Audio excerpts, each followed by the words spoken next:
My daughter stood on my porch, staring at me like I was a ghost. Mom, you're not using oxygen. Your hair has color, you look 20 years younger. I didn't answer. Because 6 months earlier, that same daughter couldn't even look me in the eye when she helped send me away. Not to recover. Not to heal. To disappear.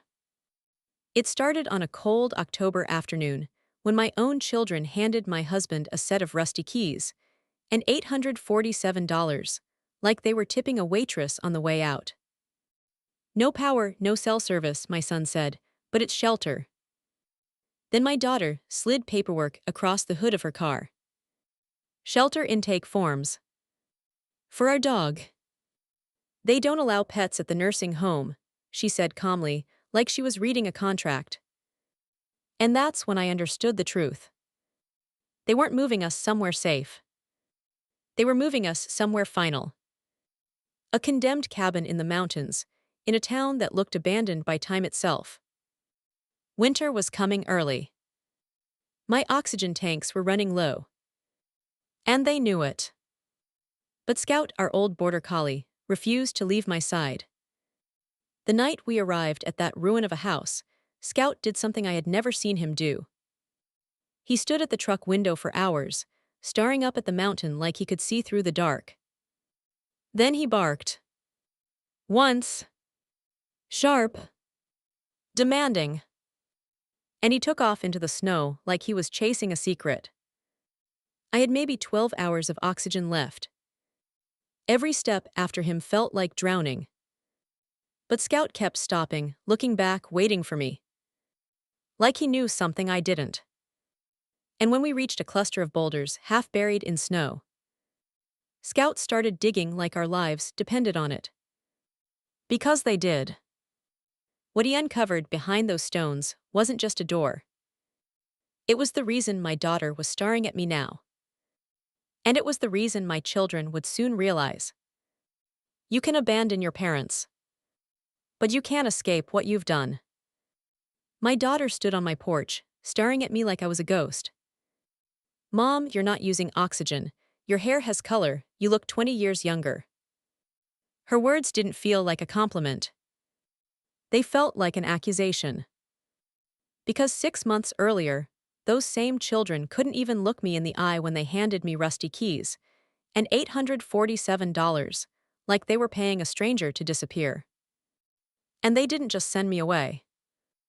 They sent me to a place they believed I would never come back from.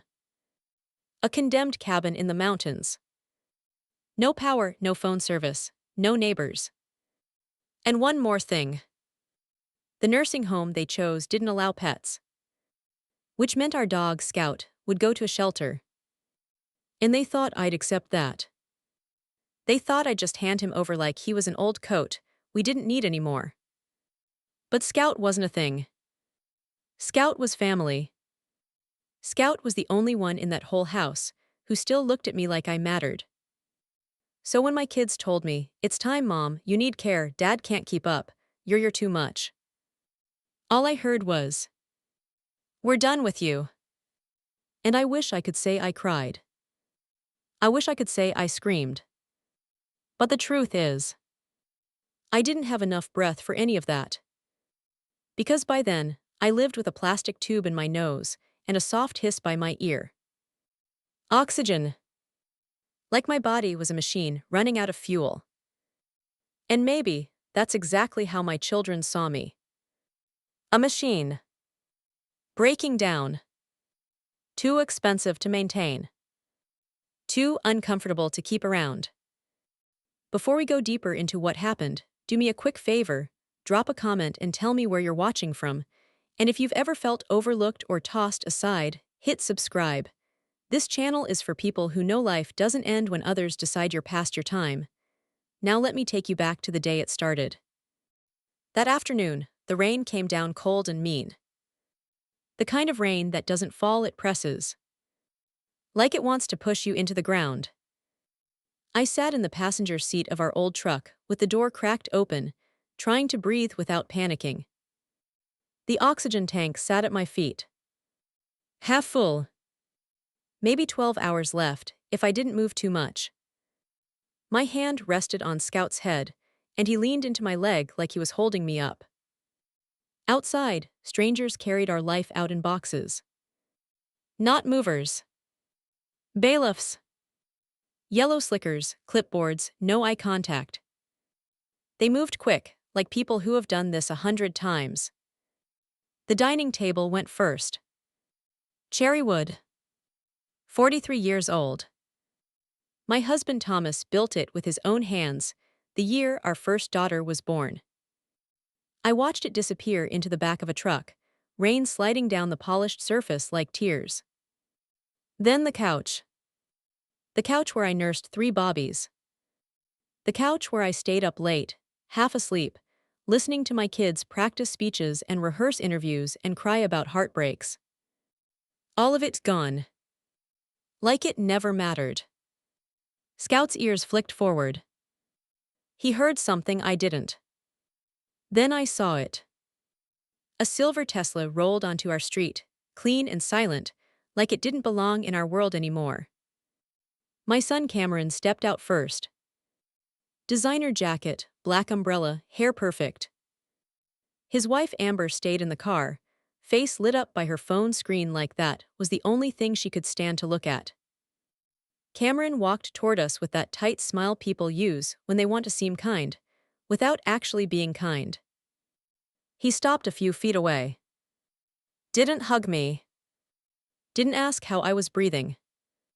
Just looked at the bailiffs, then at my oxygen tube like he was checking a list. You can't keep living beyond your means, he said. That sentence hit me harder than the rain. Beyond our means. Like I was out here buying diamonds and vacations. Like I didn't spend 2 decades washing hotel laundry until my hands cracked and bled, to put food on the table. Thomas stood in the driveway, rain soaking through his coat. His arthritis made him move slow, stiff, like every joint was arguing with him. Cameron glanced at him, and then back at me. We talked about this, Mom. You need proper care, you need support. Your lungs, he hesitated, like saying it out loud was rude. The oxygen, it's not safe. He pulled out a manila envelope. Inside were glossy brochures. Smiling seniors playing cards in bright rooms with fake plants. Pine Hills Senior Living, he said like he was offering us a vacation. The staff is excellent, they have full medical support. He paused. Then came the knife. They don't allow pets. Scout's body went tight under my hand. I felt his muscles lock, like he understood every word. I stared at Cameron. You know, I said softly, we took a second mortgage for your MBA. His jaw tightened. Stanford, I continued, you said it would change your life. It did, he said quickly, and I'm grateful. Grateful, I repeated. We sold my family land so Veronica could go to law school, the land my grandmother left me, 80 acres, been in my family since 1923. Cameron shifted his weight, rain tapping his umbrella. And we drained our retirement account, I said, turning my eyes toward the street, to bail Marcus out when his startup collapsed. Cameron swallowed. He looks tired. Successful, yes. But tired in that way people get when they've been running from their own guilt for too long. I know you made sacrifices, he said. Then my daughter's Audi pulled up. Black, clean, sharp. Veronica stepped out in heels, like the rain wasn't allowed to touch her. Leather briefcase in hand. No hug. No greeting. Just business. She walked over, opened her case, and pulled out papers. I had these drawn up, she said. I looked down. Shelter intake forms. For Scout. No-kill facility, she added, like that should make me grateful. Very reputable. She held them out to my husband. I can handle transport if you sign today. Thomas didn't move. Veronica's voice stayed calm, professional. Like she was explaining a contract to a client. Mom, you're oxygen dependent. Dad has severe arthritis. This is the practical solution. Practical. That word made my stomach twist. Because I wanted to scream at her. I wanted to tell her about the years I destroyed my lungs breathing chemical fumes in laundry rooms so she could sit in bright classrooms with clean air. I wanted to tell her how many times I skipped meals so my kids could eat. How many nights I prayed my body would hold out just one more day. But words take breath. And breath was something I didn't have to waste. So I said nothing. Scout pressed his nose into my hand. And that small, warm gesture almost broke me. Cameron cleared his throat. He reached into his pocket and pulled out something else. Old keys. Rusty. Heavy. He held them toward Thomas. Grandfather's old homestead, he said, up in the mountains, property been sitting in the family trust, cabin still mostly standing. He said it like he was offering charity. But his eyes gave him away. He knew. He knew what he was doing. No power, Cameron continued. No cell service, roads barely passable but it's shelter.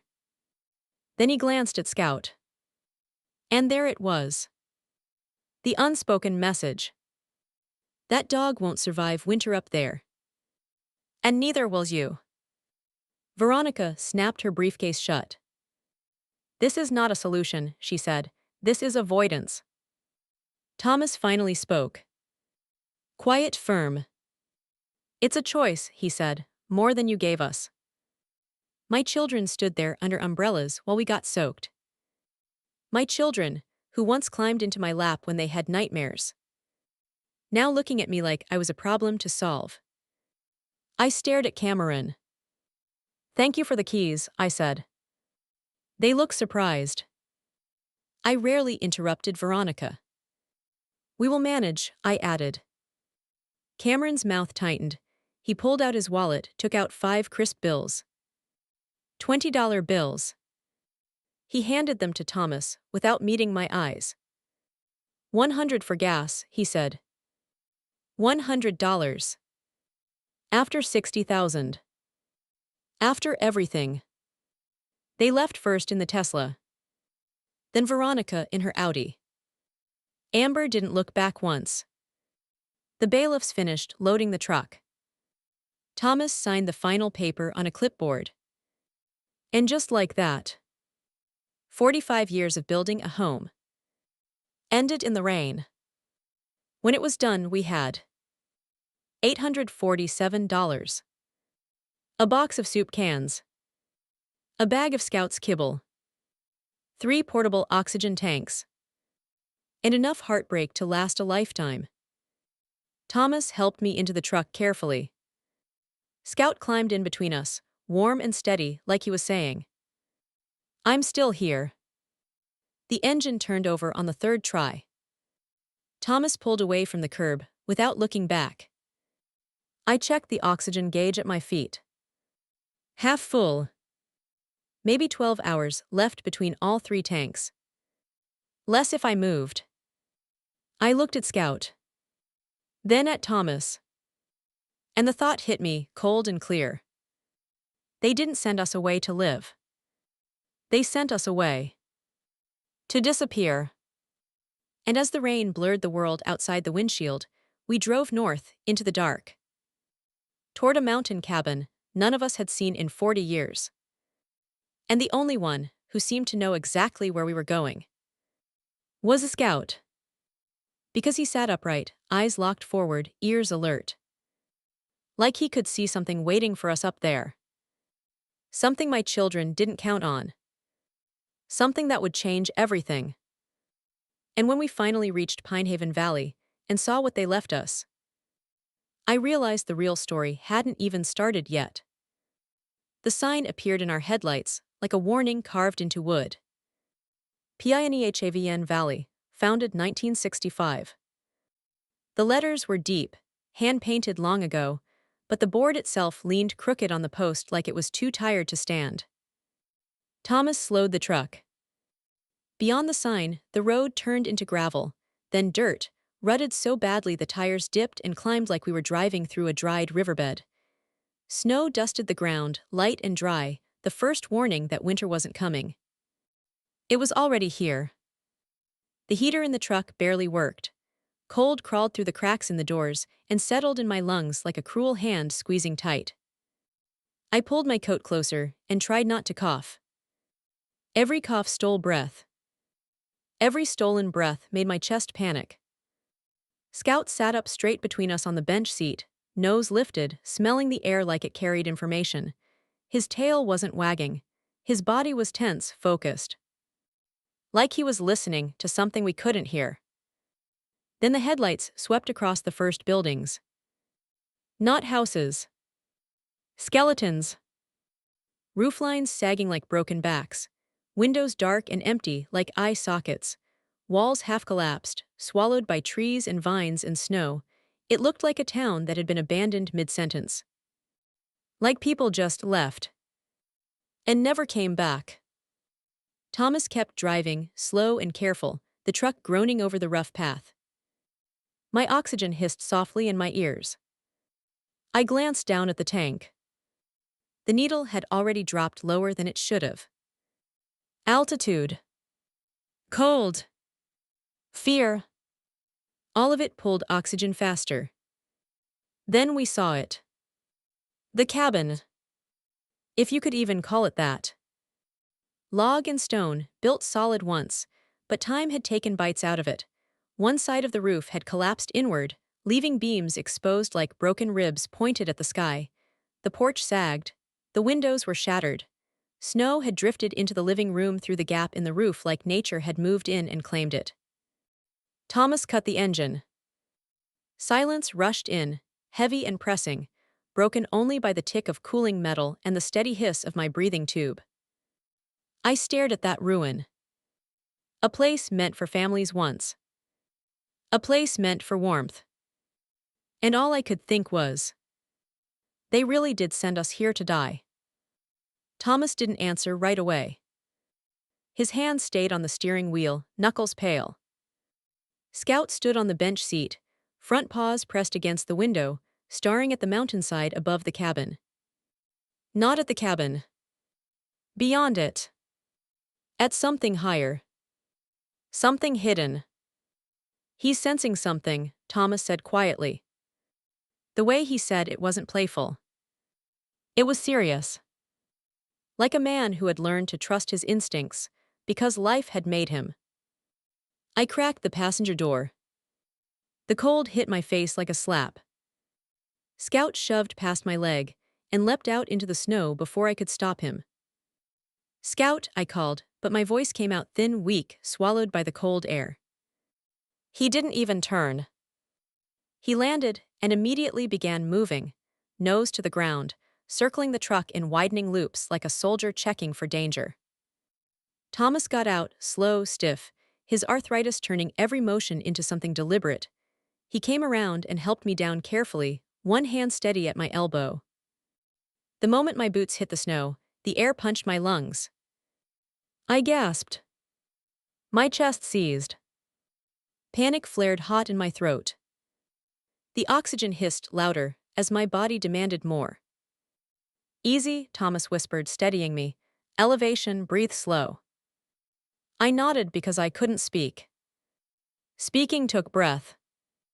And breath was currency I couldn't afford to waste. Scout finished his perimeter check, then sat at the base of the porch steps, staring at us like he was giving permission. All clear. Or as clear as this place could ever be. Thomas grabbed the flashlight from the truck. We climbed the porch steps one at a time, testing boards before trusting them. Every plank creaked like it wanted to collapse. The front door hung crooked on one hinge. Thomas pushed it open. Inside, the flashlight beam cut through darkness. The air smelled like rot, damp wood, and old animal waste. Snow had drifted across the floor where the roof had opened to the sky. Droppings scattered near the corners. Raccoons, mice, something bigger maybe. The wood stove sat in the center of the room, but the pipe had fallen, disconnected and useless. The walls were stained with water damage, dark streaks like bruises running down the logs. Thomas swept the light around slowly. Every corner revealed more damage. More work. More impossibility. His shoulders sank. He lowered the flashlight like the weight of what he was seeing was too much to hold. Elena, his voice cracked. I failed you. I stepped closer, though moving even a few feet made my lungs burn. 40 years, he whispered, staring at the collapsed roof. I've fixed everything, built homes, rebuilt engines, held this family together with my hands. He flexed those hands now, hands twisted by arthritis, fingers that didn't straighten like they used to. But this, he gestured at the ruin, this is too much, maybe they were right. He didn't say the rest out loud. But I heard it anyway. Maybe we were too broken. Too old. Too far gone. Maybe bringing Scout here really was cruel. I reached for his hand. His fingers were curled, stiff but warm. Thomas Morrison, I said, using his full name the way I did when our children were little and needed to listen. He looked at me. In the flashlight glow, his eyes looked tired and haunted. We survived the recession, I said softly. Raised 3 kids on nothing but grit and prayer. Buried our parents with dignity when we could barely afford it. He swallowed hard. The 3 of us, I nodded toward Scout, who had stepped into the doorway again. We are not done yet. As if my words summoned it. A low growl cut through the silence. Scout stood rigid at the doorway, staring into the darkness beyond the cabin. Not aggressive. Alert. Focused. What is it? Thomas whispered. Scout stopped growling, looked back at us, then looked into the darkness again. Then he did something that made my stomach drop. He turned his head sharply. Like he was giving a command. Follow. And before either of us could argue, he took off into the night. Not running wild. Moving with purpose. Like he knew exactly where he was going. Thomas and I stared at each other. The wind sighed through the broken roof.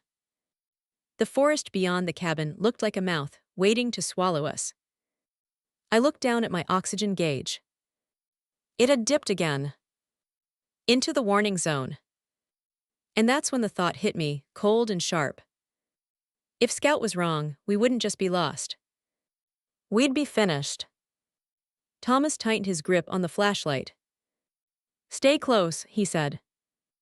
I nodded, and we stepped off the porch. Into the snow. Following our dog into the darkness. Toward something he was desperate to show us. And whatever it was. It had been hidden for 40 years. Buried under secrets. Waiting for the right moment. Waiting. For us. Scout moved through the darkness like he owned it. Not fast. Not frantic. Purposeful.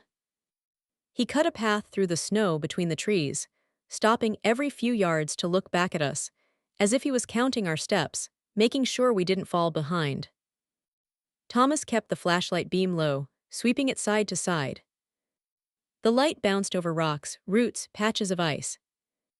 Shadows jumped and stretched, turning branches into hands and stumps into crouched figures.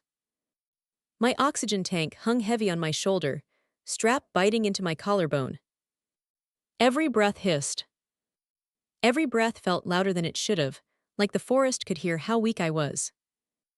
We weren't more than 20 yards from the cabin when my legs started shaking. The slope rose gently, but the elevation made it feel like a mountain. My chest tightened. The cold air slipped past the oxygen tube and still found ways to burn. I stopped, leaning against a tree. For a second, panic rose in me like a wave. If I collapsed out here? If my oxygen ran out? Thomas wouldn't be able to carry me. Not with his hands the way they were. Scout looked back and saw me. He didn't bark. He didn't whine. He just stood there in the snow, staring at me with those steady amber eyes. And somehow that stare said, "You can do this, one more step." Thomas came beside me, hand ready at my elbow. "You want to go back?" he asked quietly. I wanted to. God, I wanted to. But when I looked at Scout again, his ears were forward, body still, waiting like a guide who knew the route better than we did. And something inside me whispered, "If we turn back now, we won't make it." So I pushed off the tree. "Keep going," I managed, voice thin. Thomas nodded, and we moved again. Scout led us around a cluster of boulders, half buried in snow. They were big old stone, dark and heavy, like they'd been there before this valley had a name. Scout stopped. His body went rigid. Then he began to dig. Not like a playful dog burying a bone. Like a worker with a deadline. His paws threw snow and dirt behind him in fast bursts, breath puffing in white clouds. Then he barked. One sharp bark. A command. Thomas aimed the flashlight at the spot Scout was digging. At first, I saw only dark earth. Then something else. A straight line. Not natural. A corners. Wood. Thomas knelt, brushing snow away with his stiff fingers. I stepped closer, heart thudding hard. The oxygen hissed faster as my body sensed something important. "It's a door," Thomas whispered. And he was right. A wooden door set into the ground at an angle, nearly invisible under years of snow and leaves and dirt. A metal ring handle sat at the center, rusted but intact. For a moment, none of us moved. Because something about that door felt wrong. Not scary exactly. Just heavy. Like it carried history. Like it was the kind of thing you didn't open unless you were ready for what was inside. Scout barked again, impatient. Thomas grabbed the ring and pulled. It didn't budge. He shifted his footing, braced his knees, and pulled again, harder. The door scraped open, with a groan that sounded like it hadn't been used in decades. Frozen hinges screamed. A breath of air rose from the opening. Not icy. Not like the night. This air was different. Dry. Almost warm. Like the earth itself was holding onto heat down there. Stone steps led into darkness. A root cellar. Thomas looked at me. His eyes asked the question without words. "Do we go down?" My oxygen gauge flashed in my mind. My lungs screamed for rest. But Scout had already started down the steps, tail low, confident. I tightened my grip on the tank strap. "We came this far," I whispered. Thomas nodded. He went first, flashlight held out. I followed, one hand sliding along the stone wall, the other resting on Scout's back for balance. The steps were narrow and damp, but solid. And with every step downward, something strange happened. The air got easier. Less thin. Less sharp. My chest loosened just a fraction, like someone had turned down the pressure. The cellar opened into a small room, stone walls, low ceiling, built by hands that knew how to survive winters. The flashlight beam swept across shelves lined with mason jars. Dozens of them. Maybe more. Their contents looked ancient: preserves, canned vegetables, jars of something dark and thick. But the seals were intact. On the opposite wall, stacks of firewood cut and dried. Not rotten. Not damp. Protected. Waiting. Tools hung on pegs, axes, saws, hammers, a coil of rope.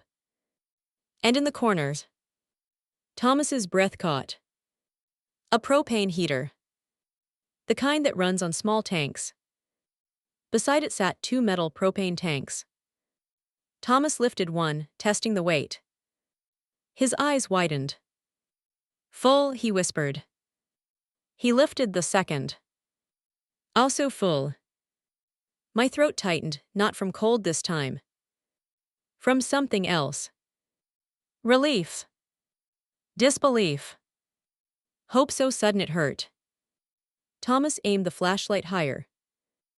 There, carved into the stone wall above the heater, were letters scratched deep into the rock. Not random. Intentional. 3 words. Thomas read them out loud, voice shaking. For Alina, one day. My heart stopped. Because Alina. That was my name. I stared at those letters like they were a hallucination. Like my oxygen-starved brain was making up comfort. But the carving was real. Rough and deep. A message left by someone who knew. Someone who planned. Someone who expected a day like this. Thomas turned slowly, flashlight beam trembling. Grandfather William, he whispered. He did this, he prepared. Scout sat at the base of the steps, watching us like he'd been waiting for this moment his whole life. And maybe he had. Because suddenly, pieces clicked together in my mind. Cameron's calm voice, the rusty keys, the way he didn't look surprised when he handed us a cabin with no power and no service. The property in the family trust. The word he didn't finish. Since. Since when? Since grandfather William died. And if this cellar was here? If it was stocked? If it had a heater and firewood, and supplies preserved like time didn't touch them? Then grandfather William didn't just own this cabin. He knew something about this land. Something worth hiding. Something worth preparing for.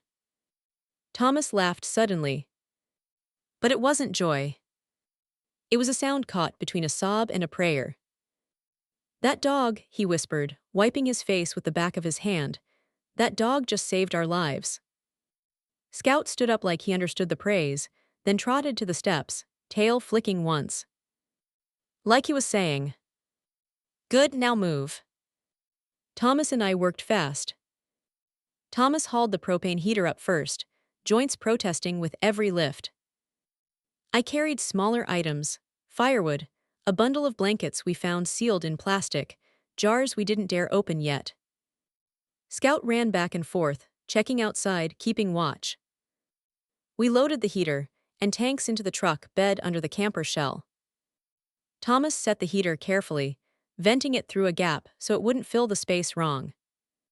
He twisted the knob. A click. Then a low whoosh. Warmth bloomed. Not much at first. But enough. Enough to keep us alive through the night. I climbed into the cab, hands already thawing. Scout jumped up beside me, pressing his body against my leg like he always did. Thomas slid into the driver's seat and shut the door. We sat there in silence while heat slowly seeped forward. I checked my oxygen gauge. Low. Too low. But now we had a chance. I looked at the ruined cabin again. The place my children thought would finish us. And for the first time that day, I felt something other than fear. I felt anger. Not the wild kind. The steady kind. The kind that grows teeth. Because they didn't just abandon us. They tried to erase us. But Scout had uncovered something they didn't know existed. Something hidden under snow and secrets. Something meant for me. And as I watched my husband finally close his eyes, sleeping for the first time in weeks, I whispered to Scout, "Tomorrow, you're going to show us what else is here, aren't you?" Scout's ears flicked. His eyes stayed half closed. But I saw it. That calm certainty. Like he already knew. And the mountain was only getting started with us. Dawn came quietly. No alarm. No rush. Just light. Soft and pale, slipping through the frost-clouded truck windows and settling on Scout's face. He was already awake. sitting upright on the bench seat, nose pressed to the glass, staring at the mountainside above the ruined cabin like it was calling him. He hadn't moved all night. Not once. The propane heater hummed behind us, steady and faithful. Warmth clung to the air like a promise. Thomas slept with his head tipped back against the seat, mouth slightly open, breathing deep. The kind of sleep that only comes when your body finally believes it's safe. I reached for the oxygen tank at my feet. The gauge needle hovered just above red. Almost empty. One full tank left in the back. That was it. I did the math without wanting to. 6 hours, maybe less. I adjusted the tube, then hesitated. Something felt different. The tight band around my chest wasn't squeezing as hard. The ache was still there, but muted. Curious, I slipped the cannula from my nose for just a second. Carefully. Testing. I drew in a breath. The air came. Not easily. Not freely. But it came. Deeper than yesterday. I held it, then let it go slowly. My heart started racing, not from panic but from shock. I put the tube back in place, afraid to push my luck. Scout whined softly, eyes never leaving the mountain. Thomas stirred. He's been like that for an hour, he murmured, just watching. Scout pawed at the window once, then again. Click, click. He wants us to follow, Thomas said. I shook my head. We should stay put, I whispered. Conserve oxygen, fix the house. Scout turned. Looked straight at me. Then back at the mountain. And something about his stare told me this wasn't a suggestion. This was urgent. I opened the door. Cold rushed in. Sharp and clean. It stole my breath for a moment, but then my lungs adjusted. Scout jumped down, but didn't run. He stood there in the snow, waiting. Watching me. I'm coming, I told him. Thomas helped me down carefully. My legs felt weak, but they held. Scout moved forward 10 feet, stopped, looked back. We followed. He led us away from the cabin, up the slope into the trees. The climb wasn't steep, but every step demanded payment. My breath came faster. The oxygen hissed louder. Thomas stayed close, ready to catch me if I fell. Scout never rushed. Never dragged us.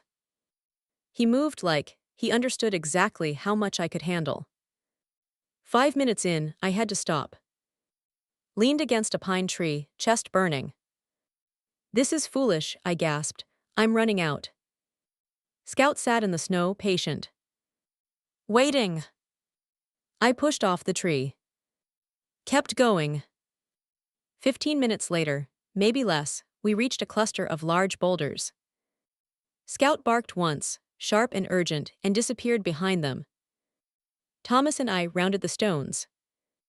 And stopped.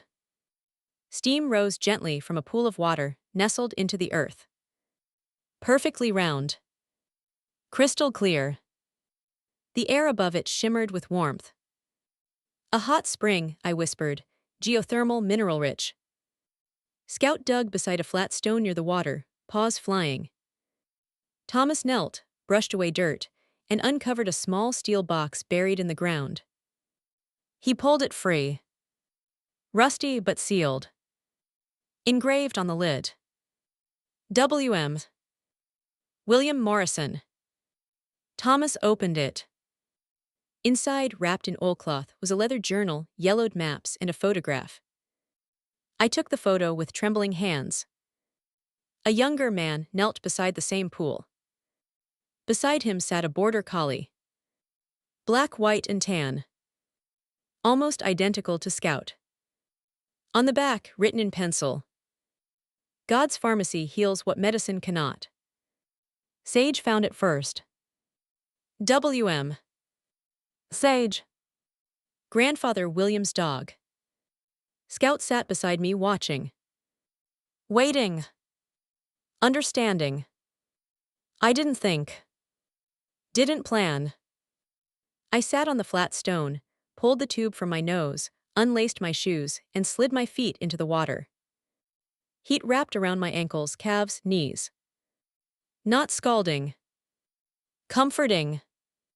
Alive. Something inside my chest loosened. Slowly. Like ice melting. I breathed in. Then again. Deeper. Fuller. Thomas, I said, my voice stronger, put your hands in. He did. His eyes widened. We stayed there a long time. The sun climbed higher. Scout lay beside the pool, head on his paws, content. The walk back down should have been harder. But it was. Halfway down, I removed the oxygen tube completely. My lungs still carried scars, but they worked. Better than they had in years. Days turned into weeks. I walked to the spring every morning.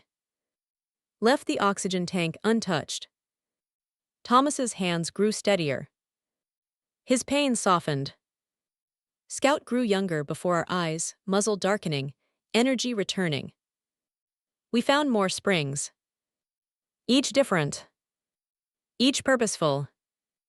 Word spread quietly. People came, carefully, respectfully.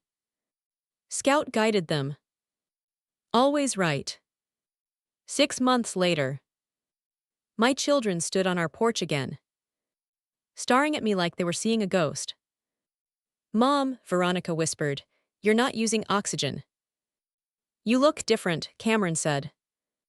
Scout stood between us. Watching. Protecting. They tried to talk business. Tried to claim credit. But the mountain had already decided. The land went into trust. Protected. Forever. A year later, a puppy arrived. Border collie. Same markings. Scout trained her. Passed the work on. As dusk settled over Pinehaven Valley, I watched Scout and the puppy sit side by side, guarding the springs. My children had tried to throw us away. But the mountain gave us purpose. Gave us healing. Gave us back to ourselves. Scout didn't just save our lives. He showed us how to live. And sometimes, the family who saves you isn't the one you raised. It's the one who never leaves your side.